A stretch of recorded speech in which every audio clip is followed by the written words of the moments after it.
Hi everyone, my name is Ece Bulut. I'm a postdoctoral associate in Cornell University and I work in Dr. Renata Ivanek's lab. And today we are going to talk about risk analysis. So first I'm going to introduce risk to you and then we are going to talk about risk analysis and risk assessment.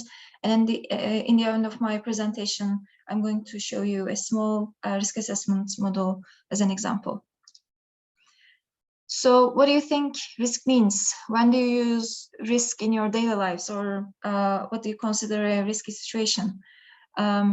Please think about it, and while you are thinking about it, I'm going to provide a couple examples to you.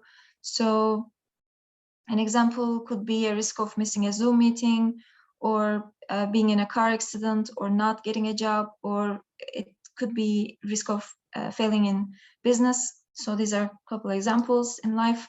And for me, for my own example, is falling on ice, especially in winter months. It's a huge risk for me because I tend to fall a lot. So Oxford English Dictionary actually defined risk for us. Accordingly, risk is a situation involving exposure to danger, or it's the possibility that something unpleasant will happen. When we look at these definitions, we can see some keywords, and these keywords are possibility and danger and unpleasant. So risk involves possibility. It's associated with a possibility, and risky situations may happen, may not happen, and they're associated with something negative. So danger and unpleasant represent that. So according to these definitions, I want to provide a couple of examples to you. So the first example is smoking is a risk factor for heart disease, and the second one is 1 in 4 Californians live in areas considered at high risk for wildfires. As you can see, heart disease and wildfires may happen or may not happen, and they are definitely both negative. So when we look at these sentences without the definition of risk, sometimes it's hard to know what the risk is, especially in the first sentence. There's this word smoking, and sometimes I get confused why smoking is not the risk and instead heart disease is the risk. I think one reason for this confusion is that we usually use risk and hazard together in our sentences, and especially when we are talking casually, we don't necessarily need to differentiate between them. So I want to talk about hazard and risk, and I want to define these concepts to you so that we get a better understanding about them, and because these are important for risk analysis. So hazard exists as a source, and risk includes the likelihood of a hazard causing harm. So similar to the daily use of risk, it includes some possibility, and so it's associated with something negative. And hazard exists as a source. There is no limit in positivity, negativity, or neutrality. Source could be all three, has all three meanings. So it just exists as a source. So if we look at our first sentence, smoking is a risk factor for heart disease. We already identified that heart diseases are a risk. And if we ask the question, what is the source of heart disease, we can really easily find that smoking is our source and it's our hazard in the sentence. If you look at the second sentence, 1 in 4 Californians live in areas considered at high risk for wildfires. Again, we identified wildfires as our risk, and if we ask the source of the wildfires, it's living in California according to this sentence. So let's see our third sentence. She fell on an icy road. That was my example. Falling is the risk, and the reason for, or the source of this is icy road. So icy road is our hazard. I tried to find an example from food science, and I found this example online. So Campylobacter in raw chicken is a hazard. It's just CAMPy just exists as a hazard in our foods, but eating undercooked chicken is a risk because it's associated with a foodborne illness, which is negative and may happen and may not happen.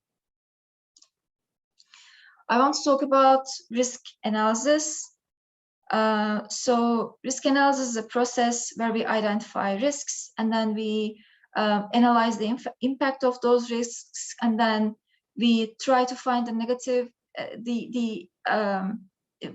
try to find how negative the impact would be. Then based on the information we have, we try to avoid or prevent the risks. So all these steps are involved in risk analysis, and risk analysis can be done for anything, any project. For example, if you are opening a new business and if you want to know your risk of bankruptcy, you can follow the risk analysis steps and then figure out your risk, and then you may find potential strategies to prevent you from getting the bankruptcy. Or usually in food science, risk analysis is used to come up with different strategies to prevent foodborne illnesses. Or related to food science, if you are working in a food production company and you want to get a new machinery for your production, and if you want to know the risk of failure and what happens if a failure happens, and what will be your risk and how would your production is affected, you can again use risk analysis and find out strategies to prevent risk and prevent damage. So risk analysis includes three processes or concepts, and these are risk assessment, risk management, and risk communication. Risk assessment is purely science-based, so risk assessment determines the risk, and then it explains the damage that is expected from the risk. So it specifically answers this question: how much damage is expected from a risk? And risk management, on the other hand, is completely policy-based, and risk managers try to find the best ways to prevent the damage, eliminate the risk, and specifically risk management answers this question: what can be done to prevent damage? And the most important element is risk communication. Risk communication is basically the exchange of information and opinions concerning risk. Risk communication can be between risk assessors and risk managers, but it can also include other people. For example, if you're in the food company that which is trying to purchase another machinery, according to the risks, the risk communication could be carried to managers or executives or even shareholders, depending on the risk. So communication may include more people. For risk management, what I forgot to talk about is that risk managers consider politics, social and economic factors, and legal considerations for when deciding the best strategies to prevent damage. So a lot may be included in the decisions of risk managers. I want to provide a risk analysis example. So it's about folic acid intake in pregnant women. In this example, we are going to see how folic acid deficiency in pregnant women is managed in the US. So I want to provide a background. I want to provide some background information about the topic so that we all better understand the example. Folic acid is important for women who are trying to become pregnant and who are pregnant, because folic acid deficiency in the mother may cause neural tube defects in the baby. And neural tube defects are birth defects of the brain, spine, or spinal cord, and they may cause physical problems. And these problems could be blindness, deafness, or intellectual disabilities. So there are some risk management strategies proposed in the literature to prevent folic acid deficiency, and these are to eliminate alcohol consumption, since alcohol inhibits folic acid absorption, and the other strategies to maintain a diet with enough fruits and vegetables, since they are high in folic acid. So again, in this example, we are going to see how risk communication, risk assessment, and risk management played the role to manage folic acid deficiency in pregnant women. So first, scientists defined the association between folic acid deficiency and neural tube defects, and they found that deficiency of folic acid intake in women at childbearing age may increase the occurrence of the neural tube defects up to 31% in newborn babies per year in the US. This is pure science, and this is the job of risk assessors. So they basically defined the risk, and they defined how much damage we are expected from the risk, which is neural tube defects. And then when this information is found, usually scientists or risk assessors publish papers, reports that explains this risk to the public. So in this case, scientific papers reported that deficiency of folic acid intake in women at childbearing age may result in an increase in neural tube defects in newborn babies.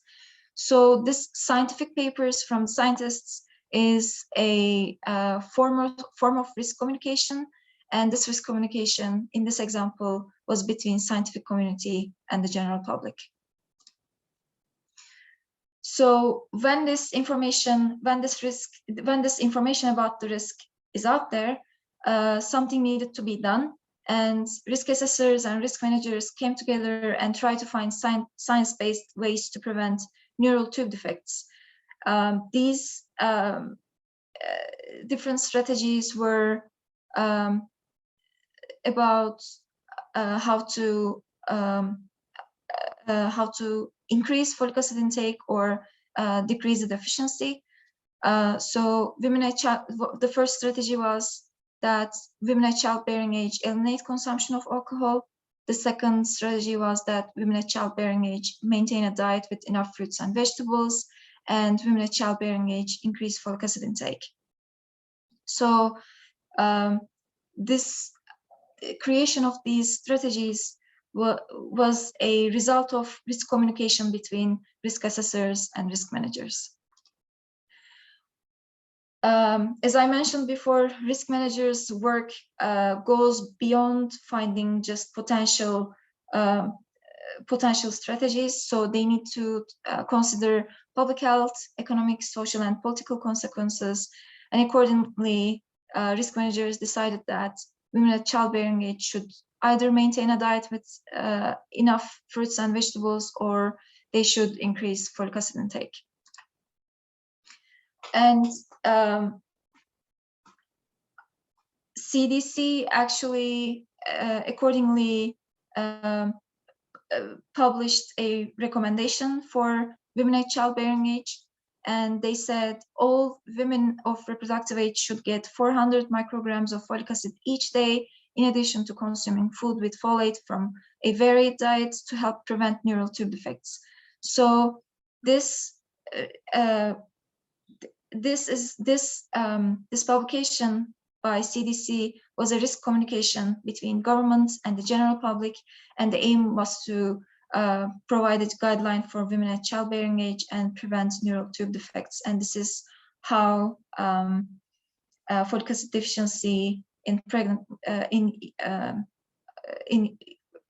women in the US was dealt with or managed. I want to talk a little bit more about risk assessment. So again, risk assessment identifies the risk and explains how much damage we should expect from a risk. Risk assessment can do this in two ways. It could be qualitative or quantitative way. A qualitative risk assessment example could be this sentence: in Colorado, about 1.3 million people live in the red zone, areas at great risk of wildfire. So qualitative risk assessment includes words like great, high, low. And quantitative risk assessment could be something like this: in Colorado, about 1.3 million people live in the red zone, areas at 80% probability of risk of wildfire in the next 10-year period. As you can see, quantitative risk assessment provides greater depth to the knowledge about the risk. So it provides more information. So quantitative risk assessments are usually more useful in finding potential strategies to prevent the risk. So because they are more informative. I want to talk about the steps of risk assessment. This could be applicable to qualitative or quantitative risk assessment. So we first frame the risk question, and then we outline the risk pathway, and then we collect the information, and then we finally assess the risk. So let's talk about framing the risk question. So we need to have 5 elements in our risk question for that question to be complete. The first thing we should have in our question is the hazard. So our question should be able to answer this question: what is the source of the risk? What is the hazard? And we should have our target. So our question should be able to answer what or whom is the target that is at risk. We should also have an adverse effect. So what is the adverse effect of concern that the hazard may cause in exposed targets? Our question should be able to answer this question. And we need to have a causal mechanism. By what causal mechanism does the source increase the probability of the adverse effect in exposed targets? And finally, we need to have a time frame. What is the time frame of the risk? In this section, I provided an example of a risk question, and we will see if this question is complete or not. So this question is about our example on folic acid deficiency. So here's the question: what is the risk of neural tube defects in newborn babies per year in the US due to folic acid deficiency in women at childbearing age? So we are going to see if hazard, target, adverse effect, causal mechanism, and time frame is in our risk question.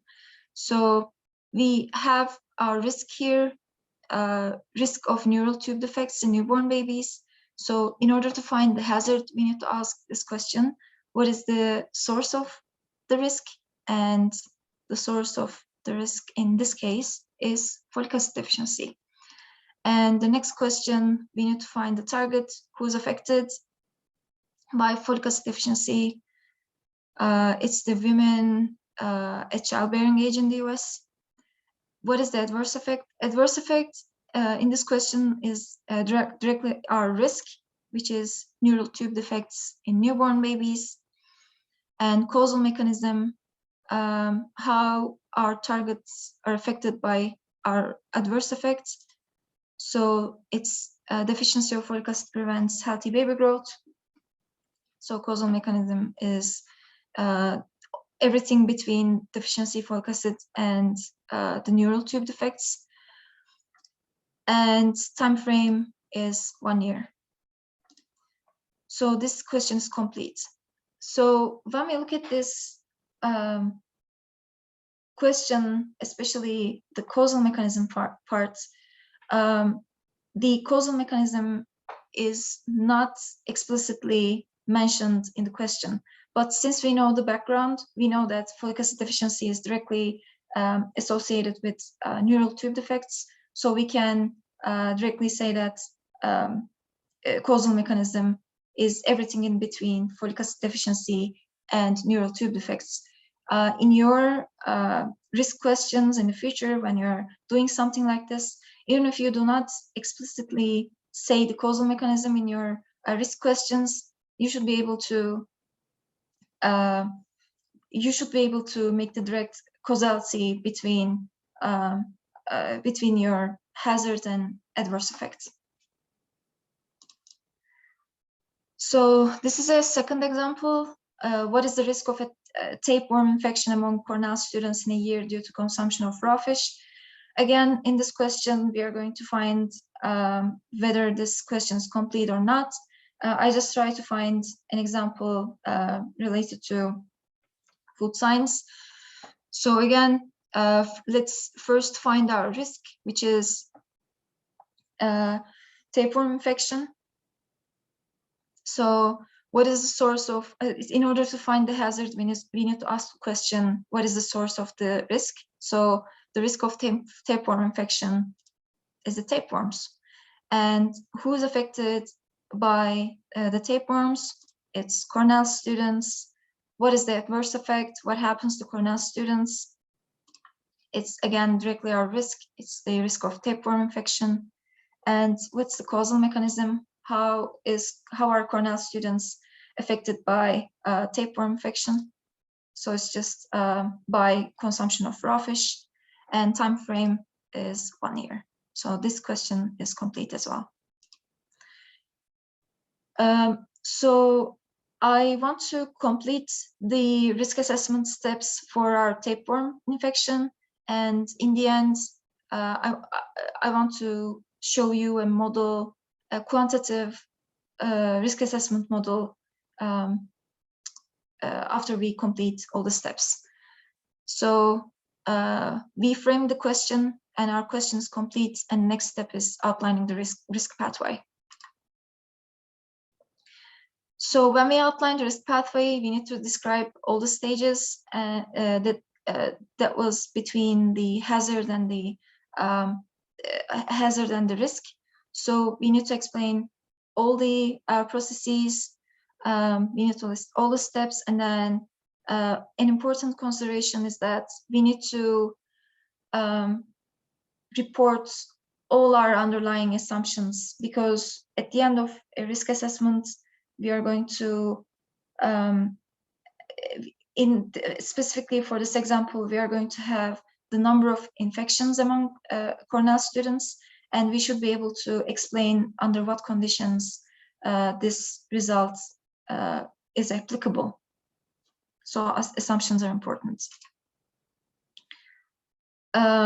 This is just a way of outlining the pathway. I just used 3 stages to explain the risk pathway or outline the risk pathway.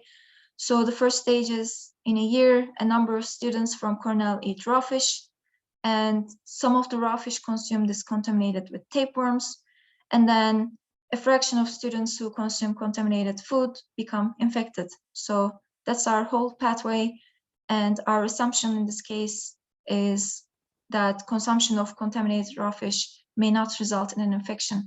So this is one way of outlining a risk pathway. You can do, you can have much more steps or more details or less details, depending on what you are looking for. This is just an example. So risk pathways can be more complicated, as I mentioned. So this is a real example from one of our projects in our group. So we outlined the risk pathway in order to predict the annual illnesses in the US due to fresh cut lettuce servings contaminated with E. coli 015787. So in our tapeworm example, we had 3 stages. In this one, it's shown differently, but we have 8 stages. And then in each stage, we have different considerations and calculations we need to conduct. So this is just another example. So the third step is collecting the information. So we need to collect information for each step on the pathway, so that we need to have some distributions, calculations, so that we describe what happens in each step. When we are collecting information, we should consider validity. We should, for example, consider the data that is most up to date. One important aspect in this step is to give references for all the data. We should be transparent, because in the end, we are going to have a prediction for a number of annual tapeworm infections among Cornell students, and we should be able to say where we get the data from, and also how we use the data when we are getting this prediction. So these were the 3 stages that we previously formed, and I included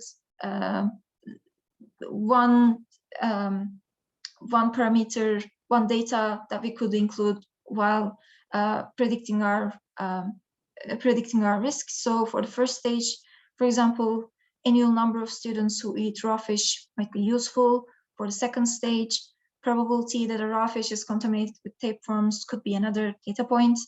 And in the last stage, probability of infection among students could be another data point that could be useful. Again, we have our assumption here. And then finally, we assess the risk. So assessing the risk is done either in R software or in @risk. For this tapeworm infection, I used @risk. But if we talk about the main differences between R and @risk, R is usually more flexible, because you usually have to provide your distributions or data by yourself. You have to create your distributions by yourself, but @risk might be easier for the beginners, because the distributions, some data, it's already defined in @risk, and you just click, for example, you can just click on Poisson distribution and provide your data, and then @risk just creates distributions for you. The other maybe more important differentiation between them is that @risk is not free, but R is free. That might be important. And thinking about creating your own distributions in R, it might be maybe harder to create your own distributions, but compared to @risk, R might be more flexible while creating your models. So I want to stop share here and want to show you my example @risk sheet for the tapeworm infection example.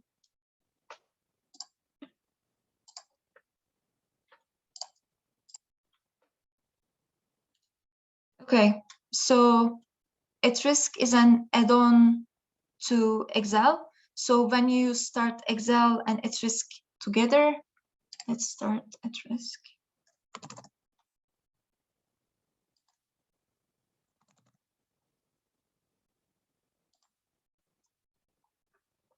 I'm starting @risk. So when you open Excel and start @risk adds itself to the end of Excel, as you can see here. So this @risk now is another tab here, and you can see there are different functions that Excel can do. And here is what a typical Excel sheet that is used by @risk looks like. So we have our parameters. Parameters have our definitions, and we have our IDs for each parameter, and we have units for each parameter, so that we can do the calculations correctly. We have values and distributions for each parameter, and we, as we talked about this before, we need to show our sources. And for this example, that was just my thinking, and it was not based on data. It was just a small hypothetical example. So all the sources are based on an assumption.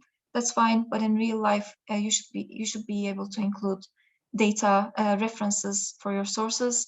And so we usually include formula and comment columns to the to our sheet because it's makes it easier to follow your parameters, and maybe you can include further explanations for your assumptions or for your reference. So this is our risk question. What is the risk of a tapeworm infection among Cornell students in a year due to consumption of raw fish?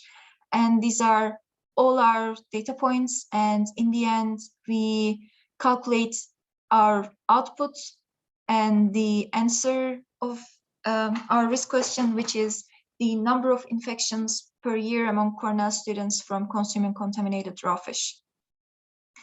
So if you remember, we had 3 stages when outlining our pathway.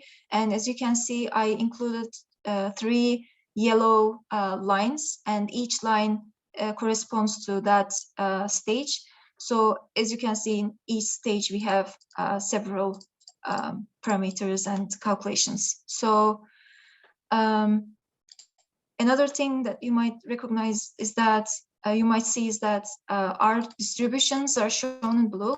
This is just how at-risk works. At-risk shows distributions in blue color. At the beginning, when you include all your calculations and parameters, at-risk doesn't know what your output value is. So you just click on your output cell, and then you click on output, and then this cell becomes red. And at the end of your simulation, at-risk basically calculates additional statistics for your output cell so that you have a better understanding of your output.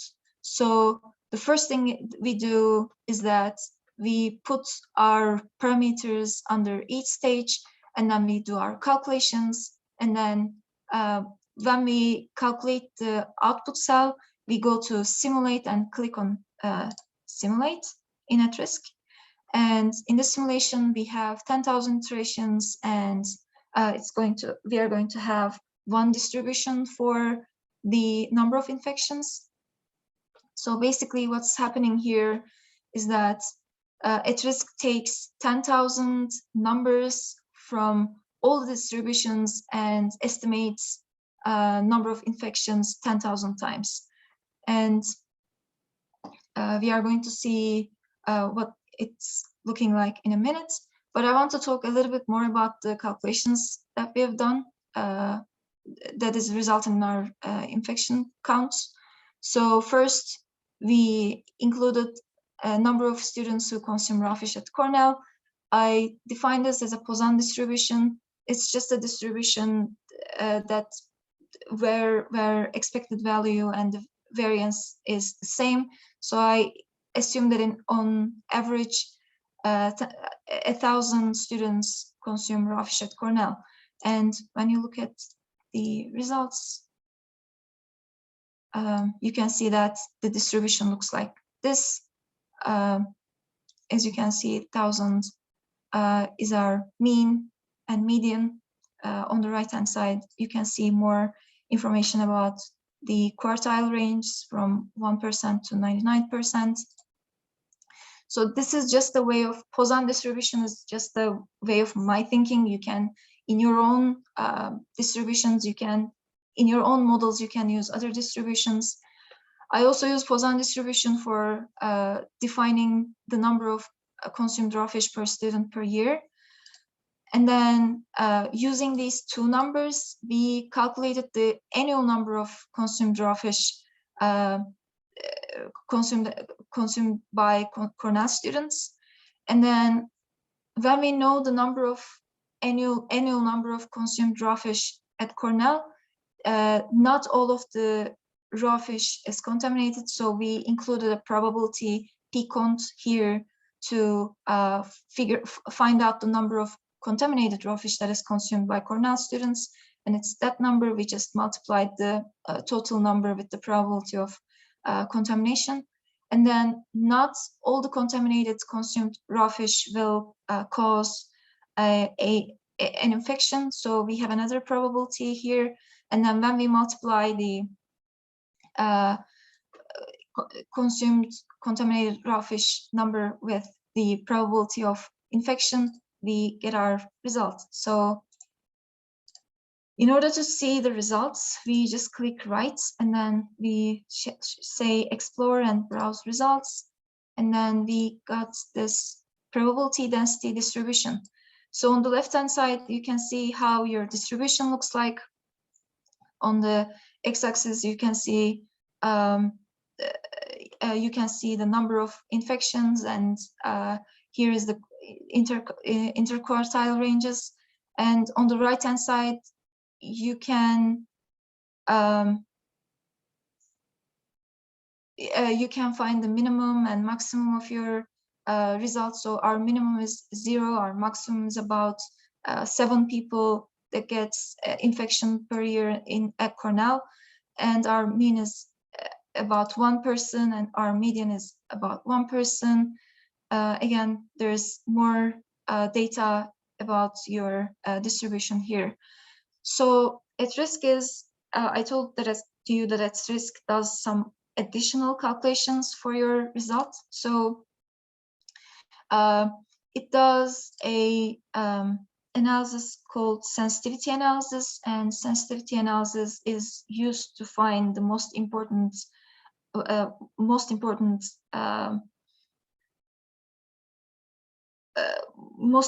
parameters affecting your outcome. So here we have a sensitivity analysis is usually shown by a tornado plot. So this tornado plot is done by Spearman rank correlation coefficients, and Spearman rank correlation coefficients could be between -1 to 1. And when you're when the coefficient is positive, this means that your input variable is positively correlated with your outcome. And when your coefficient is negative for an input, it means that your input is inversely correlated with your outcome. And your correlation, the strength of your correlation increases when the number is going from 0 to 1 or 0 to -1. So in this example, if we look at our if you look at the name of our parameters, by the way, in this figure, the coefficients are shown in the x-axis, and the name of the inputs are shown on the y-axis. As you can see, at-risk uses the IDs that we created for the inputs. So P-inf is the probability of infection as a result of consumption of a contaminated raw fish. That is the most important, according to our hypothetical model, that is the most important input in our model. And NRF, it's the number of consumed raw fish per student per year. That is the second most important parameter, and P-cont is the probability that a raw fish is contaminated. And NACS is the annual number of students who consume raw fish at Cornell. So all these parameters are associated with our outcome, but the most important association is between P-inf and the number of infections. So tornado plot or sensitivity analysis is important for our analysis because we can suggest some potential risk reduction strategies looking at this tornado plot. So for our example, we might not be able to change the probability of infection created by a raw fish or the number of consumed raw fish per student per year, but maybe probability that a raw fish is contaminated, P-cont, might be changed by using food safety measures. So this we can reduce risks by following safer food preparation methods. So this could be, in our study, this could be a result, a potential result in our study. So this is all that I want to say about at-risk. So I'm stopping sharing and going back to my slides.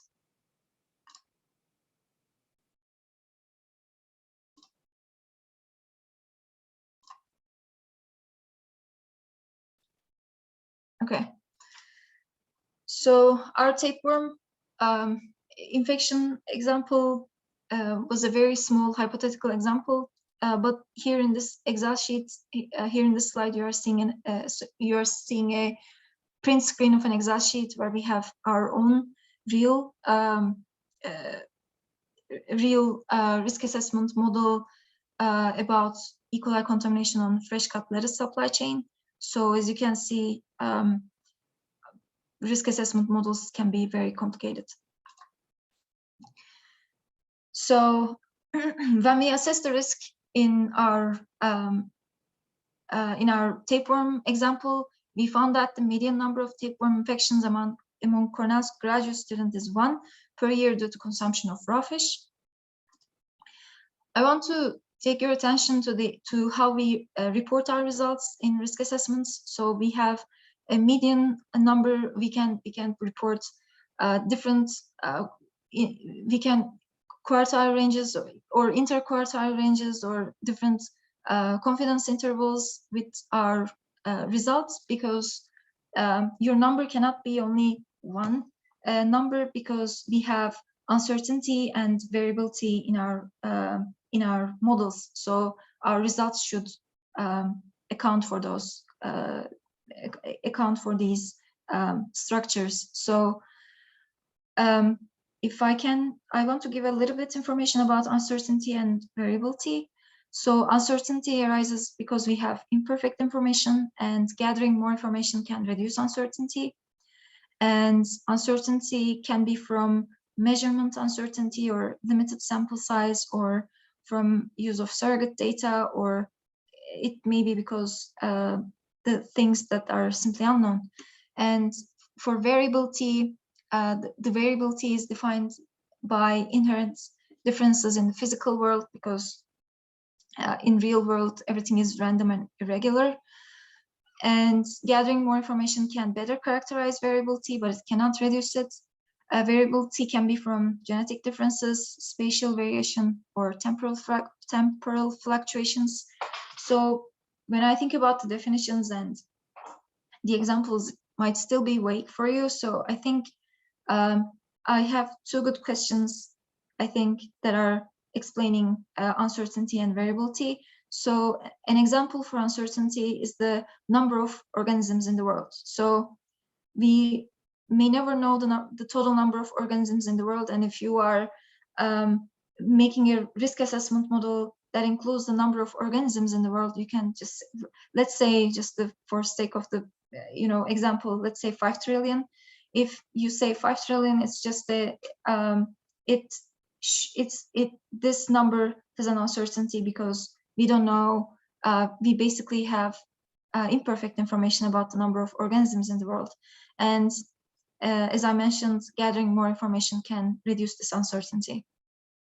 So this is a good example for uncertainty. And for variability, we can give an example as the height of a person. So we know that biologically, the limits of a person's height is limited.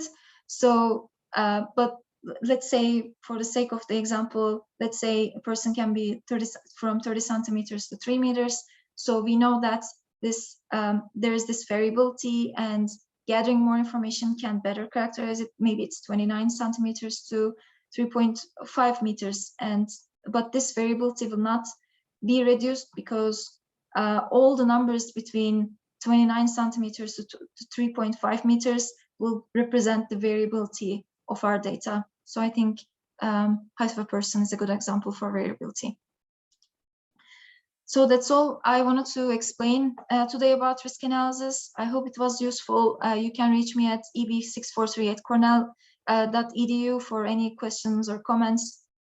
Thank you.